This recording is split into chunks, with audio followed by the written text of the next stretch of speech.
নমস্কাৰ, মই জ্যোতিষী হেমন্ত কাশ্যপ। এষ্ট্ৰলাইভ অসমৰ মাহেকীয়া ৰাশিফললৈ আপোনালোকক সকলোকে স্বাগতম জনালোঁ।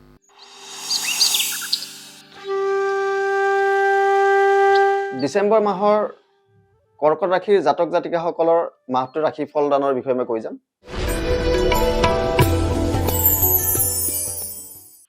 এই মাহত আপোনালোকৰ সংগীতত অনুৰাগী হ'ব, কিন্তু ভ্ৰমণৰ ক্ষেত্ৰত অলপ পীড়া আছে।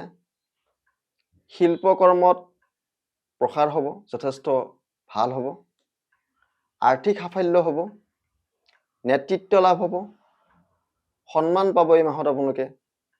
আৰু এই মাহত আপোনালোকৰ ধন প্ৰাপ্তিৰো যোগ আছে। নতুন আলহীৰ আগমন হ'ব পাৰে এই মাহটোত আপোনালোকৰ ঘৰত। কাৰ্যসমূহ সিদ্ধি হ'ব এই মাহত। সন্তানৰ ক্ষেত্ৰত যথেষ্ট সুখ লাভ হ'ব। ধৰ্মৰ প্ৰতি অনুৰাগী হ'ব এই মাহত আপোনালোকৰ। সম্পদ লাভ হ'ব। চিকিৎসকৰ কাৰণে এই মাহটো যথেষ্ট শুভদায়ক। এই মাহত ভোগ আৰু বিলাস হ'ব আপোনালোকৰ। কিন্তু কিছু ক্ষেত্ৰত শেষৰ ফালে সন্মান হানি হ'ব পাৰে। স্বাস্থ্যৰ অৱনতি হ'ব পাৰে। মানসিক যন্ত্ৰণাত ভুগিব পাৰে। আৰু শেষৰ ফালে কৰ্মত ক্ষেত্ৰত যথেষ্ট চিন্তাৰ বিষয় হ'ব পাৰে।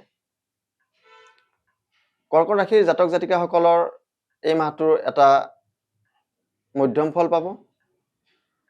আৰু এই মাহত এটা পূৰ্ণিমা আৰু অমাৱস্যা আছে। যদি আপোনাৰ চন্দ্ৰ অশুভ বা পাপ পীড়িত হৈ আছে, তেওঁলোকে পূৰ্ণিমাৰ নিশি পালন কৰিব।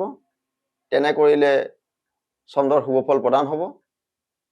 আৰু যিসকলৰ শনি গ্ৰহ অশুভ বা পাপ পীড়িত হৈ আছে, তেওঁলোকে যদি শনিৰ বাবে শ্ৰী শ্ৰী মা কালী মন্দিৰ দৰ্শন কৰে, তেনে কৰিলে তেওঁলোকৰ ক্ষেত্ৰত শনিৰ শুভ ফল প্ৰদান হ'ব।